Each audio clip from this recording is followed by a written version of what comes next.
தொழிலாளி சாதகமாக இருக்குன்னு சொன்னாங்கன்னா நாங்கள் நல்ல முறையில் முடிவெடுப்போம். இன்னொன்று சொல்கிறோம், முதல்வர்கள் பேசணும். பாரிஸ்க்கு வந்திருக்கீங்க, பாதி கம்யூனிஸ்ட் இருக்கீங்க, அதனால தான் என் பேர் ஸ்டாலின் சொல்லியிருக்கீங்க. எங்களுக்கு நட்பு விமர்சனத்தையும் மற்ற விமர்சனத்தையும் வித்தியாசம் தெரிய காண முடியும் சொல்கிறீங்க. கம்யூனிஸ்ட் நீங்கள் சொல்லிக்கிறீங்க, இடதுசாரின்னு சொல்லிக்கிறீங்க. இடதுசாரி என்றைக்குமே முதலாளிகள் கார்பரேட் பக்கம் நின்னதில்லை, தொழிலாளிகள் உழைக்கும் மக்கள் பக்கம் தான் நிற்பாங்க. நீங்கள் நிஜமாகவே நீங்கள் கம்யூனிஸ்ட்னு சொல்கிறீங்கன்னா, இடதுசாரின்னு சொல்கிறீங்கன்னா பேச்சுவார்த்தைக்கு வாங்க, எங்களை கூப்பிட்டு பேசுங்க, குறையை தீர்த்து வைங்க. நீங்கள் எங்களுக்கு 31/7/2025 இருக்கக்கூடிய எங்கள் தொழிலாளர்களுக்கு வேலையை கொடுங்க, நாங்கள் உடனே வேலைக்கு போக ரெடியாக இருக்கோம். முதல்வர்கள் எங்களுடைய கோரிக்கையை பரிசீலனை பண்ணோம். வேண்டுமென்றே வலிச்சு திணிச்சு நாங்கள் போராடணும்னு நினைக்கல. தமிழ்நாடு அரசுக்காக நாங்கள் வேணுன்ட்டே போராட்டம் ஏற்று நடத்தணும்னு நினைக்கல. வேறு வழி இல்லாமல் வீதிக்கு தூக்கி போட்டீங்க, வேலையை விட்டு தூக்கி போட்டீங்க. இப்போ கார்பரேஷன் வெளியே நாங்கள் இருக்கிறது அசிங்கம் அழுக்குன்னு சொல்லி இங்கேருந்து தூக்கி போடணும்னு பார்க்குறீங்க. நாங்கள் தொடர்ந்து நிற்போம். நீ அழுக்கு அசிங்கன்னா உன் தலையில் தான் அழுக்கு அசிங்கம் இருக்குது.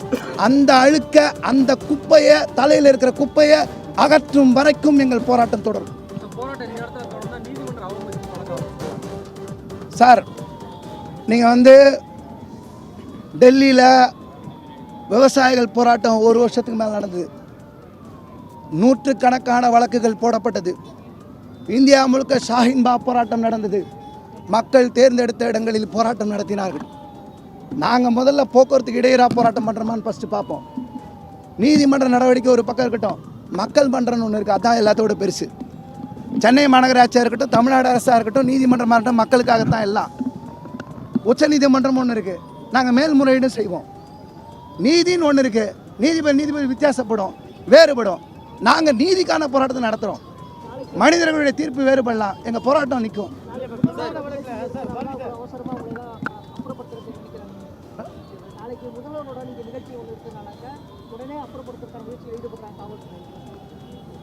இல்லை, அப்படி நடத்துகிறாங்கன்னா அவங்க விட்ட தப்பு இருக்குது. நாங்கள் நிற்போம், நாங்கள் சொல்கிறோமே, நாங்கள் இங்கே தான் இருப்போம். நீங்கள் கைது செய்யுங்க, அடுத்த கட்ட நடவடிக்கைலாம் நீங்கள் போங்க. உங்களால் என்ன முடியுதுன்றது நீங்கள் பாருங்கள், எங்களால் என்ன முடியுதுன்னு பார்க்குறோம். உங்களை நம்பி இருக்கோம், நீங்களாம் இங்கே தானே இருக்கீங்க. எங்களை அடித்தாலும் வச்சாலும், தூக்கி போட்டாலும், குத்துனாலும், வெட்டினாலும் நீங்கள் இருப்பீங்கள்ல. ஊடகத்தை, பொதுமக்களை நாங்கள் நம்புவோம்ல, உங்களெல்லாம் நம்பி தான் நான் களம் நிற்கிறோம். எங்கள் நம்பிக்கையை வீணடிக்காமல் இருப்பீங்கன்னு நாங்கள் நம்புகிறோம். உங்கள் மீது நம்பிக்கை வைத்து நான் களத்தில் நிற்கிறோம். வழக்கு தொடர்ந்து தேர்ந்தெடுப்பவர்கள் திமுககாரா இல்லை போலீஸ் சைட்லேருந்து போட்டதா, யார் மேலே உங்களோட குற்றச்சாட்டு? சார், ஒருத்தர் கேஸை போடுறாங்க.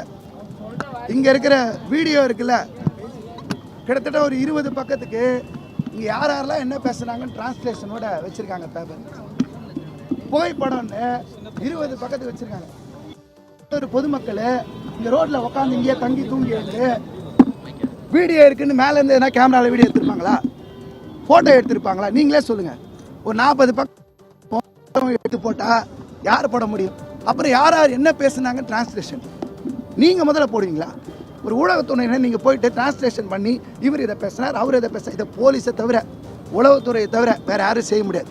பார்த்த மாத்திரத்தில் இது போலீஸ்காரங்களும் கார்பரேஷனும் கவர்மெண்ட்டு செட் பண்ண வழக்குன்றதை நீங்கள் ஆவணங்கள் மூலமாக தெரிஞ்சுக்க முடியும். அதனால தான் உறுதிப்பட சொல்கிறோம், இது அவங்க போட்ட வழக்கு தான். சரி, அவங்க வழக்கு போட்டோம், அடுத்து செய்யட்டும். நான் ரோட்டில் கூட தான் நிறுத்திட்டாங்க, ஓடிட்டோமா?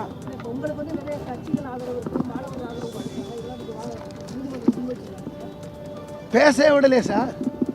நாங்கள் தான் எங்களுக்கு பதில் உரை போடணும்னு கேட்குறோம், வக்காலத்து போடணும், கவுண்டர் போடணும், டாக்குமெண்ட் போடணும், விடலையே. அவங்க டக்குன்னு அவசரமாலாம் முடிச்சிருக்காங்க. அரசு காவல்துறை சார்பில் சேப்பாக்கத்திலையோ இல்லை வேறு இடம் தரோம், அங்கே போய் போட்டு நடத்தீங்கன்னு உங்களுக்கு ஏதாவது உத்தரவு கொடுக்குறாங்களா, இல்லை என்ன சொல்கிறாங்க அரசு தரப்பில் இருந்து? இல்லை, இது வரைக்கும் அவங்க எதுவும் பேசலை.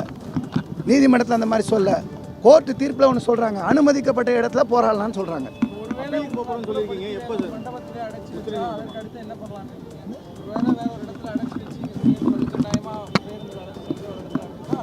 திருப்பி வருவோம், ஓட மாட்டோம், வீட்டுக்கு போக மாட்டோம்.